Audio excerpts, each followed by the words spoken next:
The scent of his air filled the rain before I could prove I was innocent. One moment, I was standing outside the Whitmore Grand Hotel with police lights flashing red and blue across the wet pavement, my wrists held together in front of me, my coat soaked through, in one hand trying desperately to shield the small curve beneath it. The next, the paramedics' scent monitor let out a sharp warning tone, and every Alpha officer near the crime scene turned toward me as if the storm itself had spoken. Detective Damon Hayes noticed first. Of course he did. He was standing 3 feet away, tall and still under the black umbrella someone else held for him, his badge catching the light from the cruisers, his gray eyes colder than the rain. He looked at the monitor, then at my stomach, then at my face with the same controlled suspicion he had worn from the moment he said my name. Elias Carter. He had announced in front of the reporters, the officers, and the curious guests pressed beneath the hotel awning. You are the last confirmed witness to see Caleb Whitmore alive. I had told him I did not hurt anyone. I had told him I only worked the gala. I had told him Caleb was alive when I left him. Damon had not raised his voice. That made it worse. He simply stepped closer, Alpha authority wrapped around every word, and said, "Then stop protecting a dead man." The crowd reacted before I could. Cameras lifted. Someone whispered Omega. Someone else said pregnant. I felt the words land on my skin like sleet. I wanted to disappear into the rain, but there was nowhere to go. Behind me, the Whitmore Grand rose like an old stone palace against the midnight sky, its gold-lit windows hiding a ballroom where, for months earlier, my life had split quietly in two. Back then, I had been nothing important. A temporary server in a borrowed black vest, hired for one night because the Whitmore family needed extra staff for their anniversary gala. I knew how to keep my head down. Omegas like me learned early that rich Alpha families preferred us silent, useful, and easy to forget. But Caleb Whitmore had not forgotten me. He had found me in the glass garden behind the hotel after I overheard an argument I should never have heard. His uncle, Victor Whitmore, had been speaking in a low, furious voice about inheritance, medical trusts, and a bloodline report Caleb was never supposed to find. I had frozen behind the service door with a tray in my hands, too scared to move, until Caleb stepped into the hall and saw me. He could have accused me. He could have called security.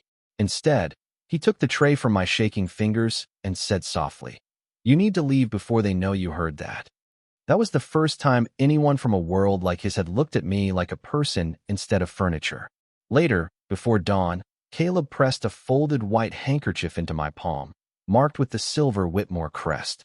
"If anything happens to me," he said, his voice quiet beneath the sound of rain on the glass roof, "do not trust my family." 4 months later, that same handkerchief was hidden in the inner pocket of my coat. My pregnancy was hidden beneath layers of wool, and Caleb Whitmore had vanished from the world. Damon Hayes thought my silence meant guilt. He did not know it was the only thing keeping Caleb's warning alive. The paramedics' monitor beeped again, softer this time, as if something inside me had recognized a scent no one else understood yet. Damon's expression shifted by the smallest degree. "What was that?" he asked. I looked at the rain, the hotel, the cameras, and the detective who had already decided I was a lie, and I realized the secret I had protected was starting to speak without me. The ride to the precinct felt longer than the 20 blocks between the Whitmore Grand and Major Crimes. Rain streaked sideways across the cruiser windows, turning the city into blurred neon and black glass, while I sat in the back seat with my hands folded low beneath the thin thermal blanket a paramedic had wrapped around my shoulders. The cuffs had been loosened after the monitor alarm, but not removed. Damon Hayes sat in the front passenger seat, silent, reading me in the rearview mirror like I was another crime scene.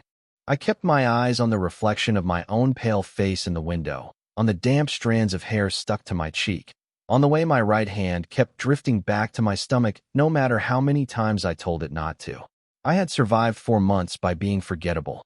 In less than 10 minutes, under police lights and camera flashes, every secret I had carried began to glow through the cracks. The precinct was colder than the storm outside.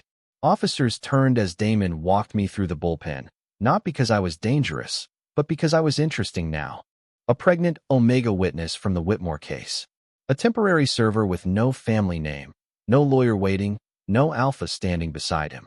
I heard the whispers even when people tried to be quiet. Last person with Caleb. Hid the pregnancy. Why would he run? I wanted to tell them I had not run. I had hidden. There was a difference. Running meant guilt. Hiding meant someone powerful had taught you what fear looked like. Damon led me into interview room 3, a narrow box with beige walls, a metal table, 2 chairs, and a mirrored window that reflected my exhaustion back at me. He finally removed the cuffs, setting them on the table with a soft click that sounded too final. "Sit down," he said.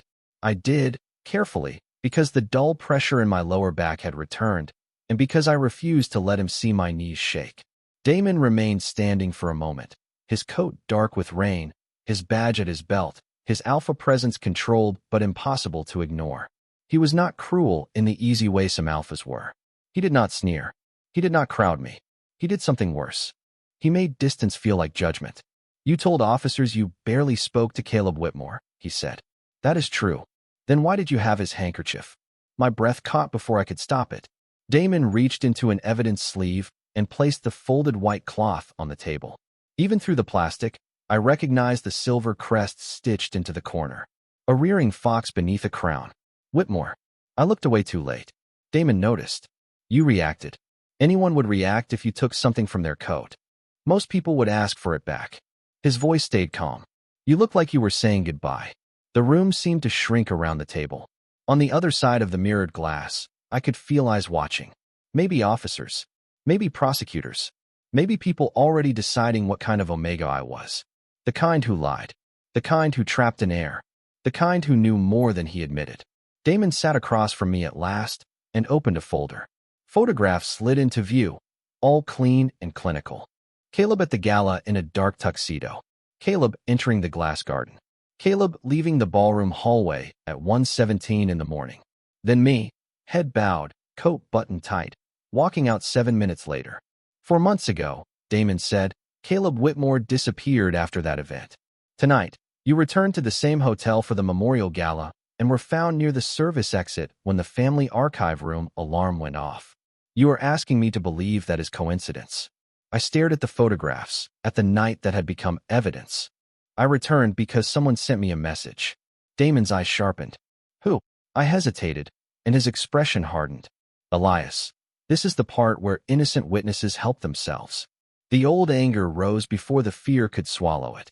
"No, detective. This is the part where people like me decide whether telling the truth will get someone killed." For the first time, Damon did not answer immediately. Then the medical monitor on my wrist flashed once beneath the blanket, faint blue against the beige room, and the handkerchief inside its evidence sleeve released the softest trace of cedar, rain, and something unmistakably Caleb. My baby shifted before I did, and the machine gave one quiet warning beep that made Damon look down at my stomach as if the case had just opened its eyes. The warning beep did not sound loud, but it changed the room more than a shout could have. Damon's eyes moved from the blue light on my wrist to the sealed evidence sleeve on the table, then to the place where my hand had gone still over my stomach. For the first time since the arrest, suspicion was not the only thing in his face. There was calculation, yes, but beneath it, something uneasy. Something that looked almost like doubt. "Is that monitor connected to your pregnancy?" he asked. I hated the softness that entered his voice when he said it. Not because it was unkind, but because it came too late to feel safe. "It tracks stress response," I said. "Mine and the baby's." Damon leaned back slowly, giving me more space without admitting he was doing it. "How far along are you?" The question struck harder than it should have. For months of avoiding clinic waiting rooms where family names mattered.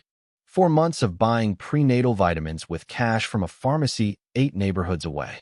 For months of waking before dawn with Caleb's warning folded in my mind like the handkerchief in my pocket. 16 weeks, I said. The mirrored glass behind Damon held my reflection. Pale face, tired eyes, damp coat, and the outline I could no longer hide from anyone paying attention. Damon looked toward the mirror.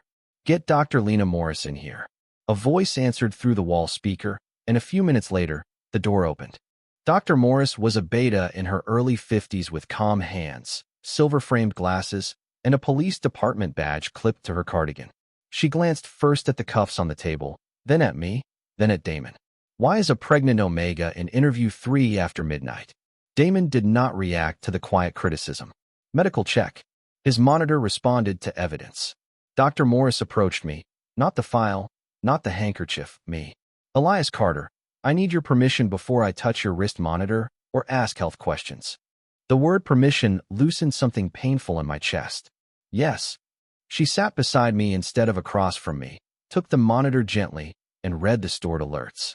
Her expression stayed professional, but her mouth tightened. Elevated stress. Mild dehydration. Repeated scent response spikes. Damon's gaze sharpened. Meaning this room is not helping. She looked at him over her glasses. Neither are alpha pheromones outside the door. Damon stood and opened the door just enough to speak into the bullpen. Clear the hallway.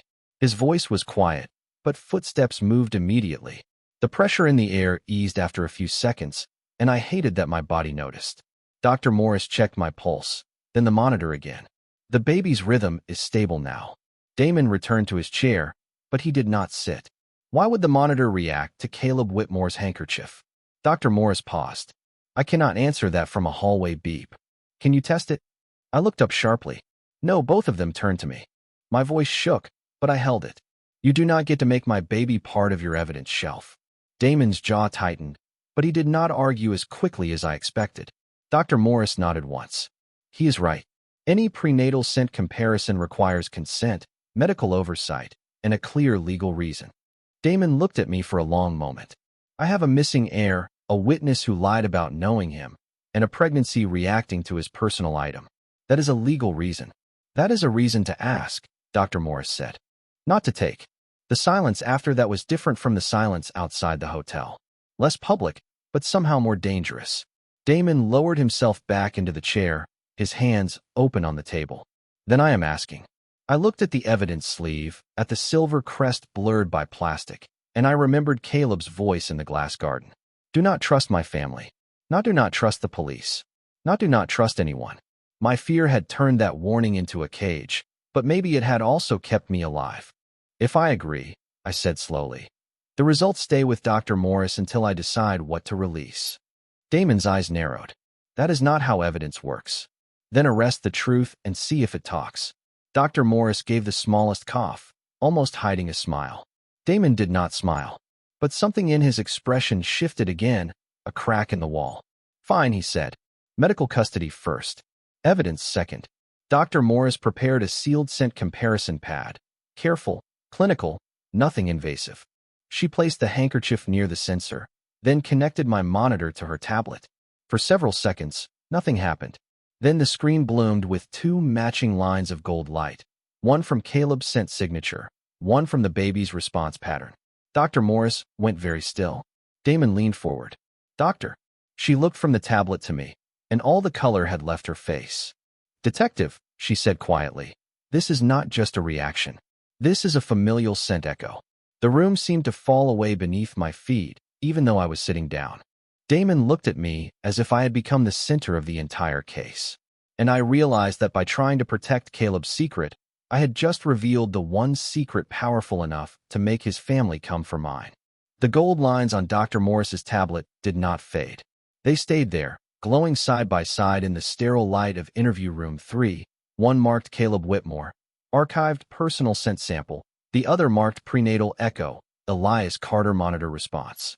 I stared at them until the words stopped looking like language and started looking like a door opening beneath my feet. Damon Hayes said nothing for a long moment.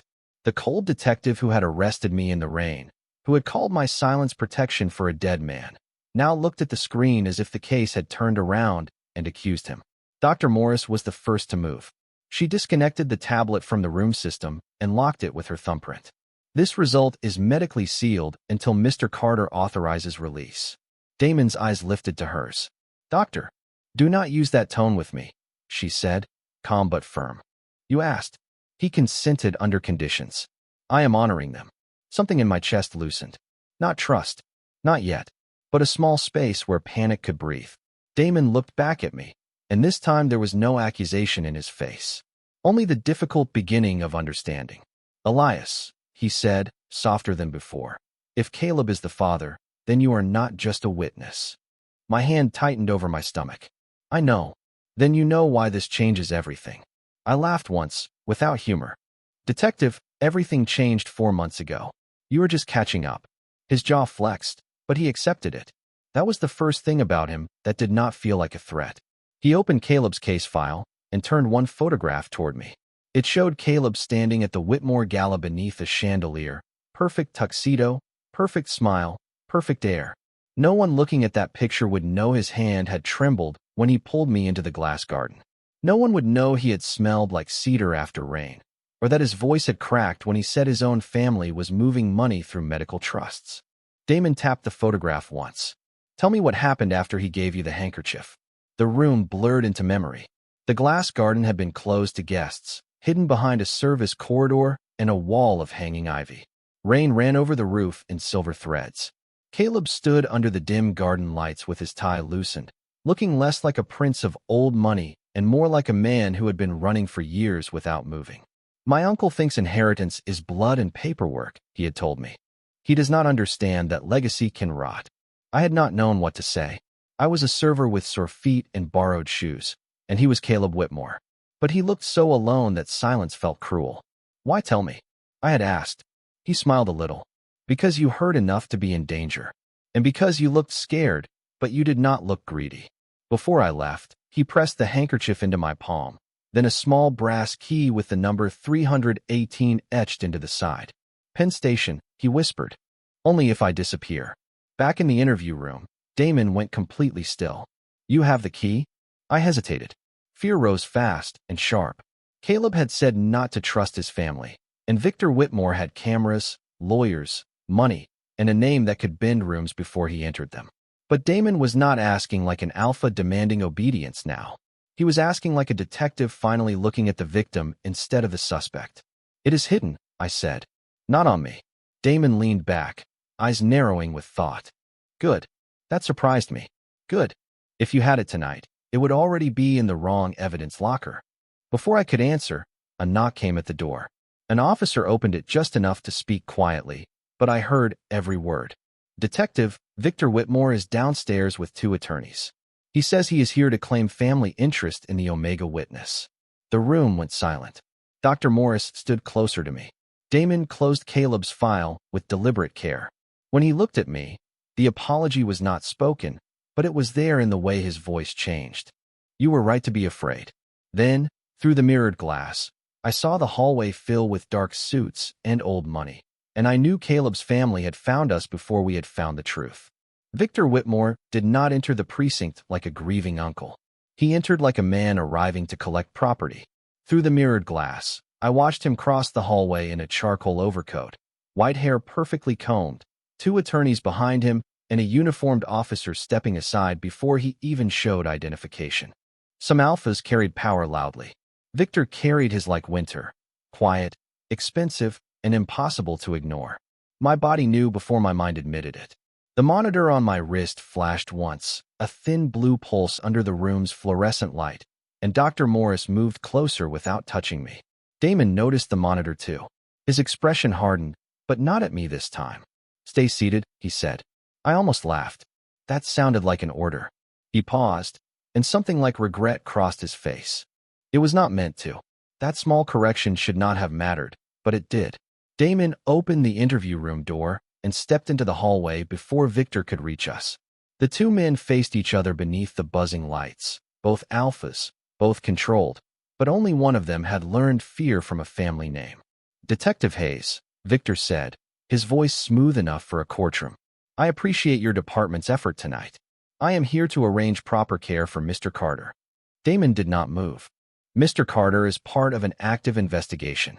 Precisely why the family must be involved. Victor's eyes shifted past him and found me through the open door. The look lasted less than a second, but it made my stomach tighten. He did not look surprised. He looked satisfied. He is carrying a child of significant Whitmore interest. The words passed through me like cold water. Not Caleb's child. Not my baby. Significant interest. Dr. Morris stepped into the doorway, her voice flat. His medical information is sealed. One of Victor's attorneys lifted a leather folder. We have emergency filings prepared. Given the possibility of a Whitmore heir, the family is entitled to request protective oversight until paternity and inheritance status are confirmed. Damon took the folder but did not open it. Protective oversight sounds very polished for removing a witness from police custody. Victor smiled faintly. You arrested him, detective. I am offering stability. My fingers curled around the edge of the table. There it was, the trap with clean language. If I was a suspect, they could question me. If I was carrying a Whitmore heir, they could claim concern. Either way, men with power found a door into my life and called it procedure. Damon looked back at me through the doorway. For the first time, his gaze asked instead of took. I stood slowly, one hand on the table, Dr. Morris beside me. My voice shook, but I let every person in the hallway hear it. I do not consent to leaving with the Whitmore family. Victor's smile did not change, but his eyes sharpened. Mr. Carter, you are frightened and overwhelmed. That is understandable. Do not speak for me, I said. The hallway went silent. Damon turned back to Victor.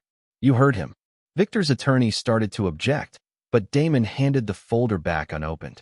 Until a judge orders otherwise, Elias Carter remains under police protection and medical supervision by Dr. Morris. He is not being transferred to any family representative. Victor looked at Damon for a long moment. You are making a mistake. Damon's voice stayed calm. I already made one tonight. I am correcting it. The words landed between us with more weight than an apology. Not enough to heal what he had done, but enough to change the direction of the room. Victor's gaze returned to me, and for one terrible second, I saw the truth behind all his polished grief. He had not come because he feared Caleb was dead. He had come because he feared Caleb had left something alive. Then Damon stepped fully into his line of sight, blocking me from view. We are done here. Victor buttoned his coat with slow precision. No, detective. You are beginning to understand. He left with his attorneys moving like shadows behind him, but the hallway did not feel safer after he was gone. It felt marked. Damon closed the interview room door and turned to me. Where is the key? I met his eyes, still not trusting him, but no longer able to carry the secret alone. My apartment, I said, inside the lining of a winter coat. Damon nodded once. Then we get it before Victor does. My apartment was 7 miles from the precinct, but every block felt like a race against a man who owned too many doors. Damon did not take me in a marked cruiser this time. He used an unmarked black sedan with tinted windows, Dr. Morris in the back seat beside me, and 2 plainclothes officers following at a distance. No sirens. No flashing lights. Nothing to tell the city that the pregnant Omega who had been arrested in the rain was now the witness everyone wanted hidden. I watched Manhattan slide past the window in streaks of wet pavement, bodegas closing their gates, late-night taxis hissing through puddles, steam rising from subway grates like ghosts. Damon drove with both hands on the wheel, his eyes moving constantly between mirrors. He had stopped looking at me like a suspect, but he had not started looking at me like something fragile either. That mattered. Fragile things got locked away for their own good. I needed to be treated like someone who still had choices. When did Caleb give you the key? He asked. His voice was low, careful. The night of the gala, I said, after I heard Victor arguing with him. About the medical trusts? And a bloodline report. Caleb said Victor had been trying to prove something before the board vote. Damon's eyes flicked to the mirror. What board vote? I pulled the blanket tighter around my shoulders. Caleb was going to remove him from the Whitmore family trust. I did not understand all of it then. I only knew Caleb was scared, and men like him are taught never to look scared. Dr. Morris checked my wrist monitor without interrupting. The baby's rhythm stayed steady, but every time the sedan slowed, my hand went to my stomach. Damon noticed. If you want to stop, say so. I looked at the back of his head. Would you have listened 6 hours ago? The question sat between us in the dark car. No, he said finally. I would have thought stopping meant you were stalling. The honesty hurt more than an excuse. I turned back to the window. Then do not waste the fact that you are listening now. My apartment building stood above a closed laundromat in Queens, 3 stories of cracked brick, rusted fire escapes, and hallway lights that flickered when it rained. Damon sent one officer around the back in trance and kept his body angled between me and the street as we went inside. He did not touch me. He only made space. My apartment door was still locked. That should have comforted me, but the air inside felt wrong before I knew why. The lamp near the couch had been moved 2 inches. The kitchen drawer was not fully closed. Someone had been careful, but not careful enough for a person who survived by noticing small things. Damon saw my face change. Do not move. This time, I obeyed because the warning was not control. It was calculation. He scanned the room. then nodded to the officer behind us. No one was inside. Nothing had been destroyed. That was almost worse. Victor had not sent someone to search like a burglar. He had sent someone who knew what they were looking for and did not want me to know they had been there. I went straight to the narrow closet by the window. My winter coat hung in the back, cheap black wool, one button missing, the lining torn near the hem. My fingers shook as I turned it inside out and found the stitch I had made by hand 4 months ago. The brass key slid into my palm, small and warm from the fabric, number 318 etched into its side. For a moment, I was back in the glass garden with Caleb's voice near the ring. Only if I disappear. Damon looked at the key, then at me. Penn Station. I nodded. Locker 318. Dr. Morris's tablet chimed softly. She frowned. Detective, the familial scent result was accessed. Damon went still. By who? External query. Whitmore legal server. The room seemed to shrink around the little brass key in my hand. Victor already knew the baby matched Caleb. He would know the key mattered next. Damon took out his phone. We move now. But as he reached for the door, my phone lit up on the kitchen counter. Unknown number. One text message. I picked it up before anyone could stop me, and the words on the screen made the entire apartment tilt. If you found the key, do not go to Penn Station. Locker 318 was never the hiding place. It was the warning. The message stayed on my phone like a voice reaching through 4 months of fear. If you found the key, do not go to Penn Station. Locker 318 was never the hiding place. It was the warning. Damon read it once. Then again, his face turning colder with each word. Dr. Morris moved closer to me, not because she could protect me from a text message, but because my monitor had started blinking blue beneath my sleeve. The baby's rhythm had quickened, not dangerously, but enough to remind everyone in the room that secrets were not the only things under pressure. Who has this number? Damon asked. Almost no one, I said. My landlord. 2 co-workers from catering. Caleb. The last name changed the air. Damon looked at the phone as if it had become evidence too delicate to touch. Caleb's phone has been inactive for 4 months. Then maybe someone wants us to think he is alive, I said, though the hope had already risen in me before caution could stop it. Hope was dangerous.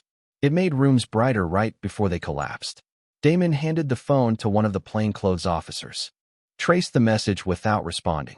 Then he turned to me. We are not going to Penn Station. I almost laughed, because 6 hours earlier he would have dragged me there in cuffs if the case pointed that way. Now he waited, as if the choice had to pass through me first. I looked down at the brass key in my palm. Number 318. Caleb had pressed it into my hand under the glass garden lights. But memory is a strange thing when fear is standing beside it. I had remembered the number, the rain, his voice. I had not remembered what he did after. I closed my eyes and forced myself back into that night. Caleb's hand over mine. The key between our palms. His whisper, almost lost beneath the storm. If they follow the key, they are already watching the station. My eyes opened. He knew, I said. Damon leaned forward. Knew what? That Victor would search for the obvious thing. The key was bait. Or a test. I crossed the apartment too quickly, and Dr. Morris warned my name. But I was already at the closet again, pulling the winter coat from its hanger. Caleb gave me something else. The lining near the hem was empty now, but the inner pocket had a second seam, one I had never opened because I thought it was just bad tailoring. My fingers found a hard square no bigger than a postage stamp.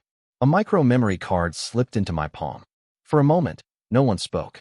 Damon's expression changed, not with triumph, but with the quiet horror of a detective realizing how close the truth had been to vanishing. Do you know what is on it? He asked. I shook my head. No, I did not know it existed. The officer by the door looked up from the phone trace. Detective, the text bounced through a medical network outside the city. Private facility. Hudson Valley address. Dr. Morris took one sharp breath. A clinic. Registered as North Point Recovery Center, the officer said. Damon's eyes met mine. North Point. The name meant nothing to me, but Victor's earlier papers, Caleb's warning, the bloodline reports, and the hidden medical trusts suddenly formed a shape too clear to ignore. A private facility was where a powerful family could hide a person without calling it captivity. A place with white walls, locked records, and doctors paid to say a patient needed rest. My hand covered my stomach. Caleb is there, I whispered. Damon did not promise. He did not say what he could not know. He only took the memory card, sealed it in a small evidence sleeve, and said, "We verify it off-network. Then we move with a warrant, not a guess." I looked at him then, really looked. The alpha who had arrested me in the rain was still there, but he was no longer driving the room. The detective was. The protector was beginning to learn where protection ended and consent began. "I am going," I said. Dr. Morris immediately shook her head. "Elias, you need rest." I have rested for 4 months inside fear. My voice did not rise, but it held. If Caleb is alive, he heard me when everyone else wanted me silent. I am not staying behind while strangers decide what truth I am allowed to survive. Damon was quiet for one long second. Then he nodded. "Then you go as a protected witness, not evidence." The baby's rhythm steadied under my hand, as if some small part of him had recognized the direction of home. Outside, the rain softened against the window, and for the first time since the hotel, the night no longer felt like it was closing around me. It felt like it was leading us somewhere. The warrant came through at 3:42 in the morning, printed from a portable machine on my kitchen table while rain tapped against the fire escape like impatient fingers. Damon read every line before he let anyone move, and Dr. Morris checked my monitor twice, as if the baby's steady rhythm could give the room permission to breathe. The memory card had been verified on an offline laptop by a forensic technician who looked too young to be holding the ruin of a dynasty in his hands. It contained scanned trust documents, private medical invoices, and a short video recorded by Caleb himself in a white-walled room. He looked tired, thinner than I remembered, but alive. In the video, his voice was low and careful. "If this reaches Elias Carter, it means Victor found a way to bury me without a funeral. Do not let him near the child." I had not cried when Damon arrested me. I had not cried when Victor called my baby a family interest. But hearing Caleb say my name from a room built to erase him made my throat close around a sound I could not release. Damon paused the video before it ended, not to control it, but to give me a choice. "Do you want to keep watching?" I nodded, because some truths hurt less than imagining the worst. Caleb looked into the camera like he was trying to cross the distance between us with nothing but will. "The scent marker will prove the baby is mine. The medical trust will try to claim authority. Elias, if you are seeing this, I am sorry I left you with fear instead of answers."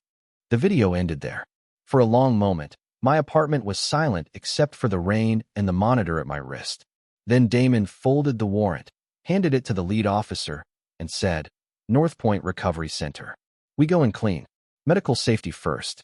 No unnecessary force." The drive north took almost 2 hours. The city thinned into wet highways, dark trees, and quiet towns with gas stations glowing like lonely ships. I sat in the back beside Dr. Morris, wrapped in the same blanket, the brass key and memory card now sealed in evidence bags on Damon's lap. He did not look back often, but when he did, it was not to check whether I was running. It was to check whether I was still all right. North Point stood beyond a stone gate in the Hudson Valley, a private clinic pretending to be peaceful. White walls, warm windows, trimmed hedges silvered by rain. The kind of place wealthy families called restorative because the word hidden sounded too honest. Damon showed the warrant at the front desk, while uniformed officers secured the exits calmly. The night nurse went pale when she saw Caleb's name, but she did not fight the order. She only whispered, "Room 318," and the number made the baby shift beneath my hand. We took the elevator in silence. 3rd floor, long hallway, soft carpet, framed landscapes on the walls. Everything designed to soothe, everything built to muffle. At the door, Damon stopped and turned to me. "You do not have to go in first." My fingers tightened around the blanket. For months ago, Caleb had led me away from danger without making me feel small. Now I owed him the courage to walk toward him. "Yes," I said. "I do." Dr. Morris opened the door. The room smelled faintly of antiseptic, rain-damp air from a cracked window, and beneath it, almost impossible but real, cedar after a storm. Caleb Whitmore lay in the bed, pale and still, dark hair against the pillow, monitors glowing beside him. Not dead, not gone, waiting.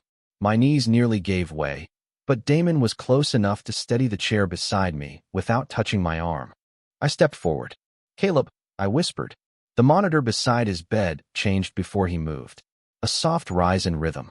Then my wrist monitor answered, blue light pulsing against my skin, the baby's scent response blooming between us like dawn finding a locked room. Caleb's fingers twitched once on the blanket.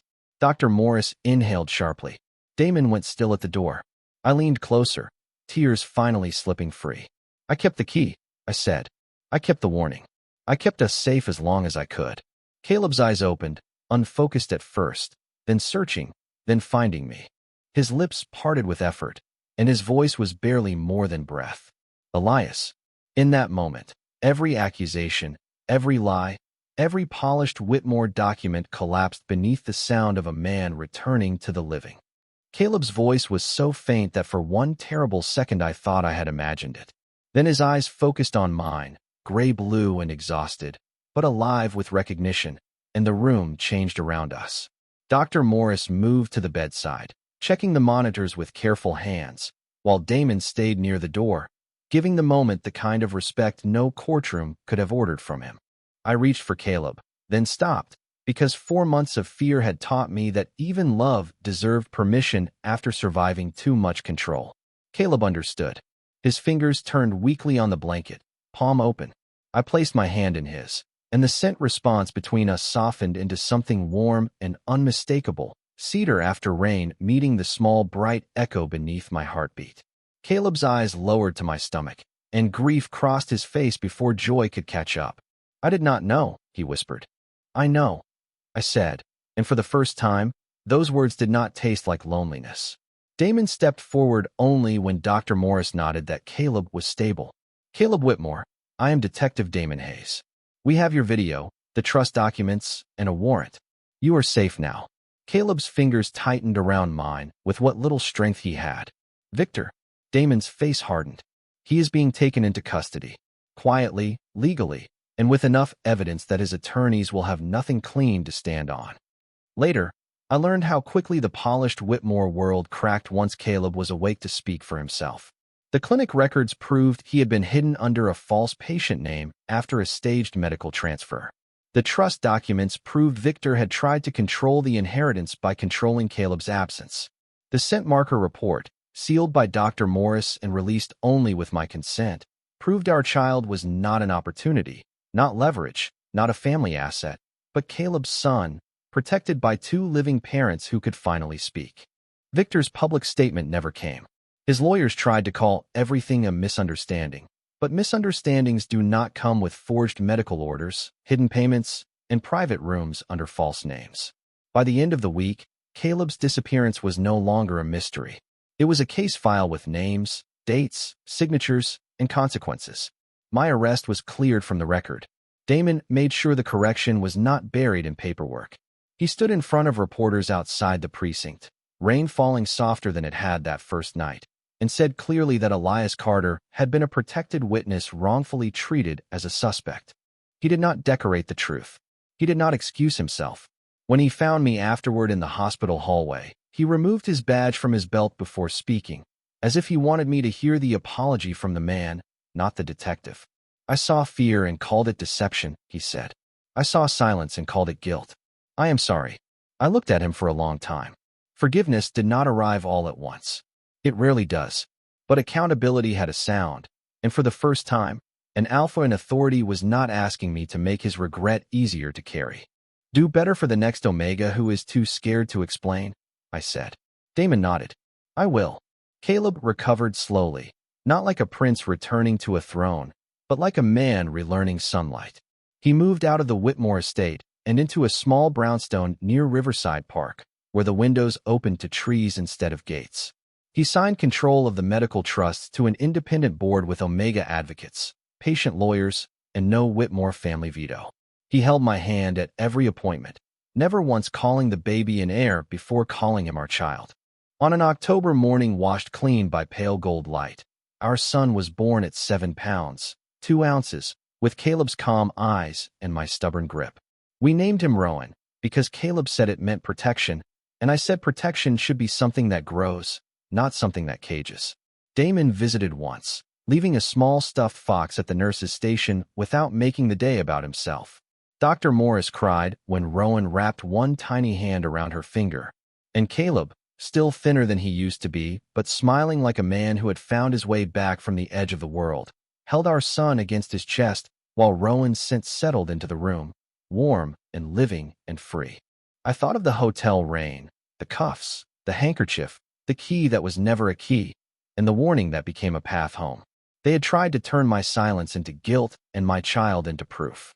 But in the end, the truth did not belong to the Whitmore name, to the police file, or to any alpha who thought power meant possession. The truth belonged to the people who survived long enough to speak it. And when Rowan opened his eyes beneath the morning light, I knew we had not just solved a case.